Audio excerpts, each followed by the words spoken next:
we all need chisels. DIYers need chisels. Craftspeople need chisels for all sorts of little tasks. But the question is, what chisels? Do you buy brand new chisels? Do they have plastic handles? Do they have wooden handles? Or if you haven't got money to go out and buy brand new tools, what about second-hand tools? And that's what we're going to look at today. They've all got the same type of design on the handle. These two are actually the same, exactly the same pattern. But what are we looking for? Well, there's a number of things to look out for. And first thing to pay attention to is the handle itself. What condition is the handle in? This one is actually in very good condition.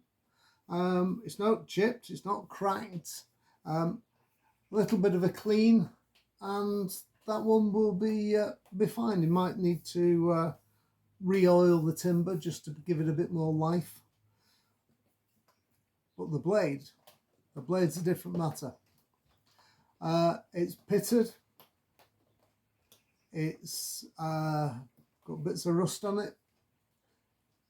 I think somebody's been using it to open paint cans with because it's all chipped on the blade. But overall, it's fixable. And that's the thing that you're looking for is the chisel fixable? And if it is, how much work would be involved in fixing that chisel? So for this one, we know basically it's a case of clean the blade, flatten the back, and sort the grind out and sharpen it. When we come to this one, it's got a nice big chunk out the handle there. Again, the blade has got a little bit of rust on it.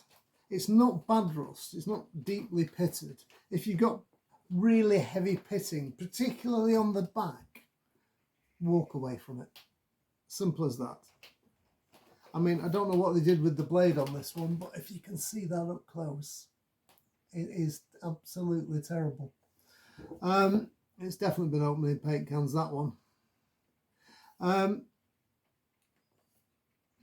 Looks like it's been chewed. I suspect it's been beaten with a lump hammer or something like that. It's split. It's in a bad way, let's put it that way. And this handle isn't repairable. All the fibres on the end of the handle are completely crushed. So this handle would need to be replaced. But the blade, again, it's a bit tarnished, but it has a maker's name on it. It's Sheffield steel again, and it would sharpen up. But again, it is fixable.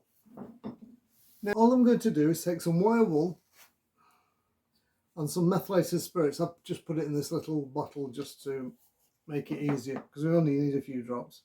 Put a few drops onto there. And just give it a rub. And it will bring the dirt and the grime off quite quickly, actually. In fact, I'll bring the camera in closer and then you can see what I'm doing.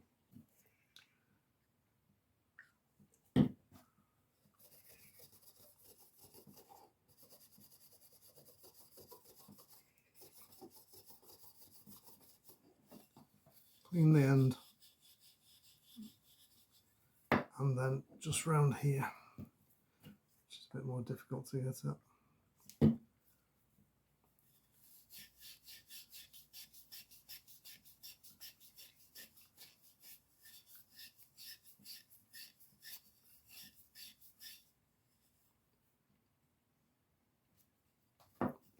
It's not bad at all, eh?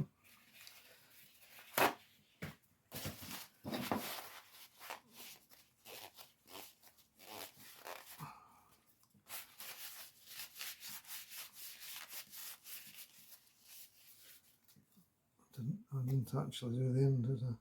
I'll do that as well.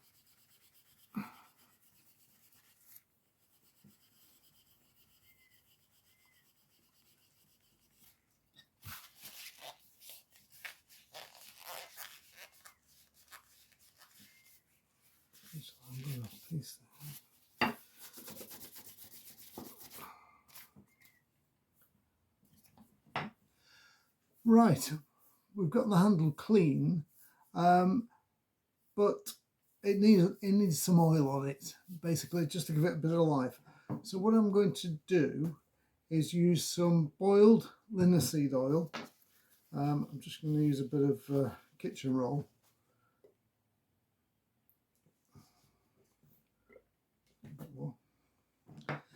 You don't need masses of it. And I'm literally just going to work that into the wood.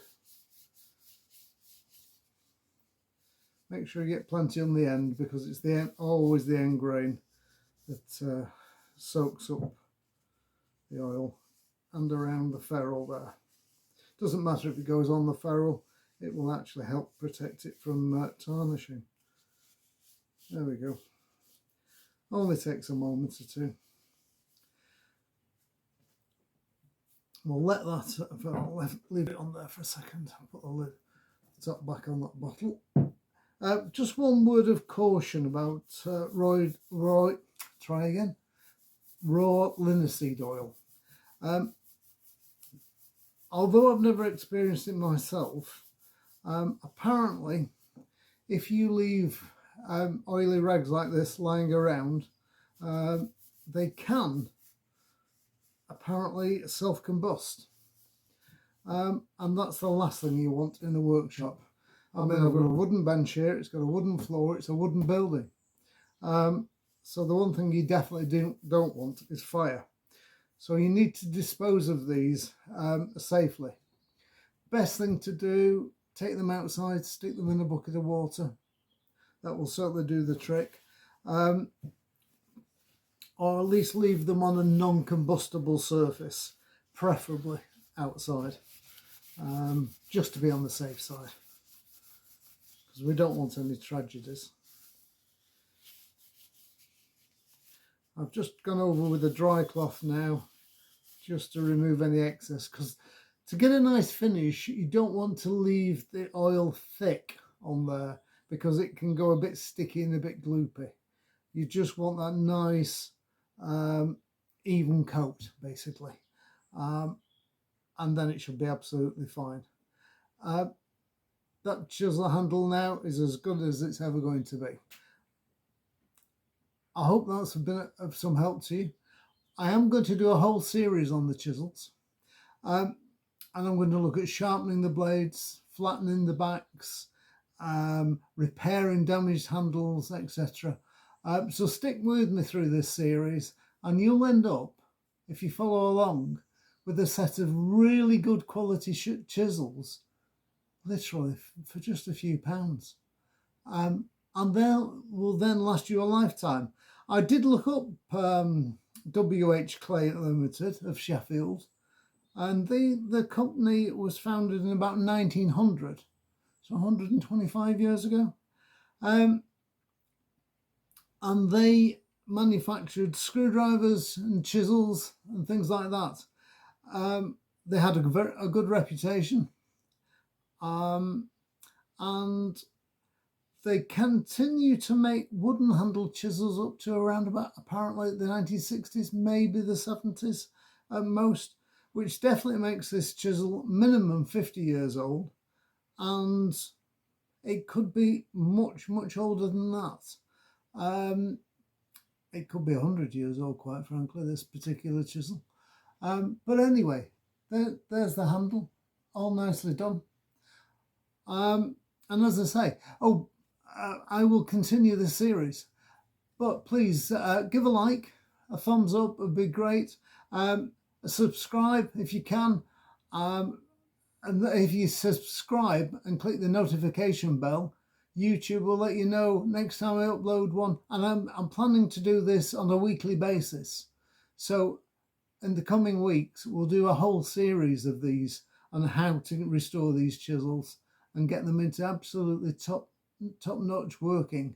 And then we'll cut a few joints with them as well. Okay, so until the next time, I'm Dave. I'm the Skimp Woodworker. Thank you very much for watching. Hope to see you soon. Bye now.